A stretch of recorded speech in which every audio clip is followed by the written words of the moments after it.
இன்று பங்குச்சந்தை பார்த்தீங்கன்னா 57 புள்ளிகள் ப்ளஸில் வர்த்தகம் நடந்து முடிஞ்சிருக்கு. இன்றைக்கி நிஃப்டி 50யில் இருக்கக்கூடிய ஒரு 13 பங்குகள் மட்டும் மைனஸில் முடிஞ்சிருக்கு. 37 பங்குகள் ப்ளஸில் தான் வர்த்தகம் நடந்திருக்கு. பேங்க் நிஃப்டியை பொறுத்த வரைக்கும் நியூட்ரலாக முடிஞ்சிருக்கு. அதுக்கு காரணம் ஐசிஐசிஐ பேங்க் மட்டுமே பேங்க் நிஃப்டியை 160 புள்ளிகள் உயர்த்தியிருக்கு. அதே சமயம் ஆப்போசிட்டில் state bank and HDFC bank இவங்க 2 பேரும் சேர்ந்து அதே ஈக்குவலாக 160 புள்ளிகள் வீழ்ச்சியடைய செஞ்சுருக்காங்க. மற்ற பேங்குகள்லாம் ஈக்குவலாக இருந்ததுனால பேங்க் நிஃப்டி பொறுத்த வரைக்கும் இன்றைக்கி நியூட்ரலாகவே முடிஞ்சிருக்கு. நிஃப்டி பார்த்திங்கன்னா ஓப்பனிங்கில் 25,512 ஒரு 50 புள்ளிகள் 80 புள்ளிகள் வரைக்கும் ப்ளஸில் ஓப்பன் ஆனிச்சு. அங்கேருந்து 200 புள்ளிகள் வரைக்கும் உயர்ந்து 25,650 வரைக்கும் போச்சு. அதுக்கப்புறம் பார்த்திங்கன்னா அங்கேருந்து ஒரு செல்லிங் ப்ரெஷர் கண்டினியூஸாக 200 புள்ளிகளும் ட்ராப் ஆனிச்சு. மார்க்கெட் இறுதியில் பார்த்திங்கன்னா 25,428 57 புள்ளிகள் ஏறக்குறைய நேற்று எங்கே முடிஞ்சதோ அங்கேருந்து ஒரு 50 புள்ளிகள் மட்டும் உயர்ந்து வர்த்தகம் நடந்திருக்குது. இதில் என்எஸ்சியில் வர்த்தகம் நடந்த 3,287 பங்குகளில் 1,701 பங்குகள் அட்வான்ஸ், 1,480 பங்குகள் டிக்ளைன். ஏறக்குறைய ஈக்குவலாக இருக்குன்னு சொல்லலாம். அன்சேஞ்சு பார்த்திங்கன்னா 106 பங்குகள், 52 வீக் ஹை தொட்ட பங்குகள் 77, ஆனால் 52 வீக் லோ தொட்ட பங்குகள் தான் மார்க்கெட்டில் அதிகமாக இருக்குது. 243 பங்குகள், அப்பர் சர்க்யூட் 59, லோயர் சர்க்யூட் 86 பங்குகள். இன்றைக்கி செக்டார் வைஸ் பார்த்திங்கன்னா metal and pharma, auto, IT இந்த 4 செக்டாருமே 2% 1.5% வரைக்கும் வர்த்தகம் நடந்து ப்ளஸில் முடிஞ்சிருக்கிறாங்க. இன்றைக்கி மார்க்கெட்டில் கொஞ்சம் மைனஸில் போனது பார்த்திங்கன்னா பேங்க் அண்ட் பிஎஸ்சி பேங்க் இந்த 2 செக்டாரும் ரியாலிட்டியும் மைனஸ், பட் பெரிய மைனஸ்னு சொல்ல முடியாது, நியூட்ரலாகவே இருந்துன்னு சொல்லலாம். அதனால தான் மார்க்கெட் வந்துட்டு பெருசாக எந்த பக்கமும் மூவ்மெண்ட் இல்லாமல் ஒரு ப்ளஸ் ஆர் மைனஸ் அப்படியே முடிச்சிருக்கிறாங்க. மெட்டல் ஸ்டாக்ஸில் பார்த்திங்கன்னா national aluminium 5%, Hindustan copper again 4% ஏறி இருக்குது, ஹிந்துஸ்தான் ஜிங்க் 4% ஏறி இருக்குது. மெட்டல் ஸ்டாக்கில் எல்லாமே கொஞ்சம் நல்ல ப்ளஸில் முடிஞ்சிருக்கு. மெட்டல் ஸ்டாக் வந்துட்டு திரும்ப அதனோட உச்சத்தை தொட்டிருக்கு. அதை நம்ம சார்ட்டில் பார்க்கும்போது பார்க்கலாம்.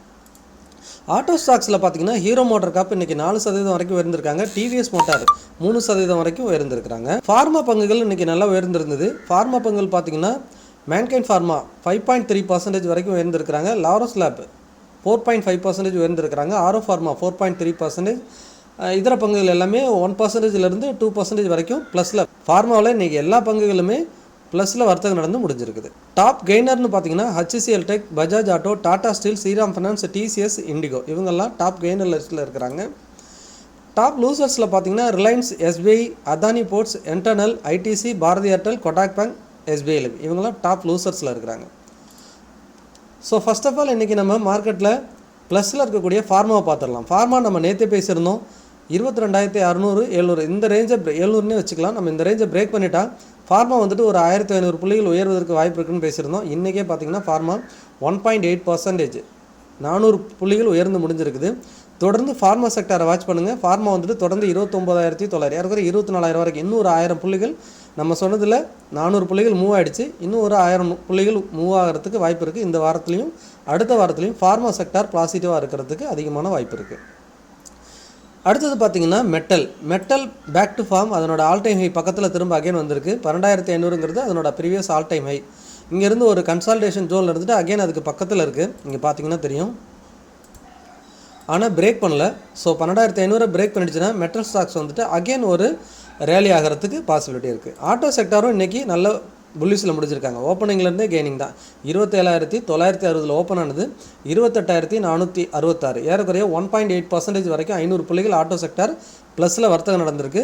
தொடர்ந்து இது உயர்றதுக்கு வாய்ப்பு இருக்குது. பட் 29,100ங்கிறது ஸ்ட்ராங் ரெசிஸ்டன்ஸ். இந்த லெவலில் பிரேக் பண்ணால் தான் ஆட்டோ செக்டார் வந்துட்டு அடுத்த லெவலுக்கு போகும். மெட்டல், ஆட்டோ அண்டு ஃபார்மா இந்த செக்டார் எல்லாமே நல்ல மூவ் ஆகிறதுக்கு வாய்ப்பு இருக்குது அடுத்த வாரத்தில். பிஎஸ்சி இண்டெக்ஸை பொறுத்த வரைக்கும் கண்டினியூஸாக ப்ளஸில் இருந்துகிட்டு இருந்தது. இன்றைக்கி பார்த்திங்கன்னா நேற்று லோவை விட கொஞ்சம் மைனஸில் முடிவடைஞ்சிருக்கு. 37 புள்ளிகள் மைனஸில் முடிவடைஞ்சிருக்கிறாங்க. பிஎஸ்சி இண்டெக்ஸை பொறுத்த வரைக்கும் கண்டினியூஸாக ரேலி ஆகிருக்கு. இந்த ரேலிக்கு எதனா ஒரு சின்ன கரெக்ஷன் கொடுத்துட்டு அகைன் ரேலி ஆகிறதுக்கு தான் வாய்ப்பு இருக்குது. வெயிட் பண்ணி பார்க்கலாம். பேங்கிங் செக்டார் பொறுத்த வரைக்கும் இன்றைக்கி நேற்று எங்கே முடிஞ்சதோ அங்கே தான் முடிஞ்சிருக்கு. நியூட்ரலாகவே இருக்குது. ஃபைனலாக நிஃப்டியை பார்த்துடலாம். ஸோ நிஃப்டி பொறுத்த வரைக்கும் இந்த 25,300 பிரேக் பண்ணக்கூடாது. 25,300 பிரேக் பண்ணால் அகைன் ஒரு செல்லிங் ப்ரெஷர் வரும். பட் இந்த இடத்துக்கு கீழே போகும்போது ஃபாஸ்ட்டாக ரெக்கவரியும் நடக்குங்கிறத மனசில் வச்சுக்கோங்க. ஸோ இந்த இடம் எல்லாமே பையிங் நடந்துகிட்ருக்கு. மார்க்கெட்டில் நம்ம மல்டிபிள் டைம் பேசிட்டோம். 25,300 கீழே போனால் பையர்ஸ் அதிகமாக இன்வால்வ் ஆகிறாங்க. ஸோ மார்க்கெட் அகைன் அங்கேருந்து ரேல் ஆகிட்டு திரும்ப 25,300க்கு மேலே வந்துடும். ஸோ இந்த வாரம் வாட்ச் பண்ணி பார்ப்போம். இந்த வாரம் 25,300க்கு மேலேயே க்ளோஸ் வச்சதுன்னா அகைன் அடுத்த வாரம் இந்த ரேஞ்சுக்குள்ளேயே இருக்கிறதுக்கு வாய்ப்பு இருக்குது. ஒருவேளை இந்த ரேஞ்சை பிரேக் பண்ணிட்டாங்கன்னா அடுத்த வாரம் திரும்பவும் ஒரு செல்லிங் வந்துட்டு அகைன் ப்ளஸ் ஆகிறதுக்கு வாய்ப்பு இருக்குது. இதை பிரேக் பண்ணாத வரைக்கும் மார்க்கெட் வந்து இந்த இடத்துல தான் கன்சல்டேஷன் ஆக போகுது. ஏன்னா கண்டினியூஸாக இந்த வாரம் பார்த்திங்கன்னா ஒரு 3 நாள் தான் நடந்திருக்கு. 3 நாளுமே 25,300 பக்கத்துலேயே தான் மார்க்கெட் வந்து க்ளோஸ் வச்சுட்டுருக்காங்க. அதனால் என்னோடய வியூவில் 25,300 ஸ்ட்ரிக்டாக ஃபாலோ பண்ணுங்கள். இதை உடச்சதுன்னா மார்க்கெட் வந்து ஹெவியாக ஒரு ஃபால் வரதுக்கு வாய்ப்பு இருக்குது. ஃபைனலாக ஐடி பார்த்துடலாம். ஐடி இன்றைக்கி பொறுத்த வரைக்கும் கொஞ்சம் ஒரு 400 புள்ளிகள் உயர்ந்து 1.5% வரைக்கும் ப்ளஸில் முடிவடைஞ்சிருக்காங்க. பட் ஐடியை பொறுத்த வரைக்கும் நமக்கு இந்த ரவுண்ட் ஃபிகர் 30,000 தான் ஒரு ஸ்ட்ராங் சப்போர்ட். இன்றைக்கி 30,500 ஒரு 500 புள்ளிகள் மேலே இருக்குது.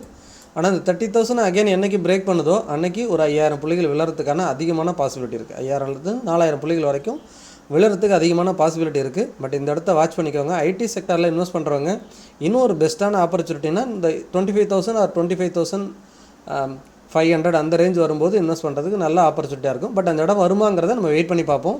இங்கேருந்தே ரெக்கவரி ஆனாலும் வரதுக்கு வாய்ப்பு இருக்குது. பட் மார்க்கெட்டை பொறுத்த வரைக்கும் நம்மளால் எப்பயுமே அனலைஸ் பண்ண மட்டும்தான் முடியும். பட் இந்த இடத்த கன்ஃபார்மாக வந்து இங்கே ரீச் ஆகும் அப்படிங்கிறத சொல்லிட முடியாது. ஆனால் அப்பர் சைடு வந்துட்டு பாசிபிலிட்டி இருக்குது. லாங் டைம் வியூவில் திரும்பவும் ஆல் டைம் வியூ போகிறதுக்கு வாய்ப்பு இருக்குது. நிஃப்டியும் அதுபோல் தான். லாங் டைம் இன்வெஸ்ட்மெண்ட்டுக்கு கீழே வரதெல்லாம் ஆப்பர்ச்சுனிட்டியாக பார்க்கலாம். புது உச்சத்தை திரும்பவும் உடச்சிட்டு போகிறதுக்கு அதிகமான பாசிபிலிட்டி இருக்குது. பட் அது வரைக்கும் வெயிட் பண்ணணும்.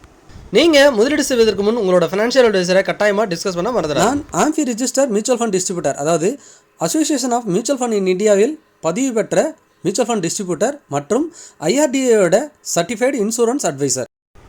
நீங்கள் உங்களோட ஃபினான்ஷியல் கோல்ஸை ஈஸியாக அச்சீவ் பண்ணணுன்னா கட்டாயமாக இந்த டிஸ்பிளேல தெரியுற வாட்ஸ்அப் நம்பருக்கோ அல்லது மெயில் ஐடிக்கோ தொடர்பு கொள்ளலாம்.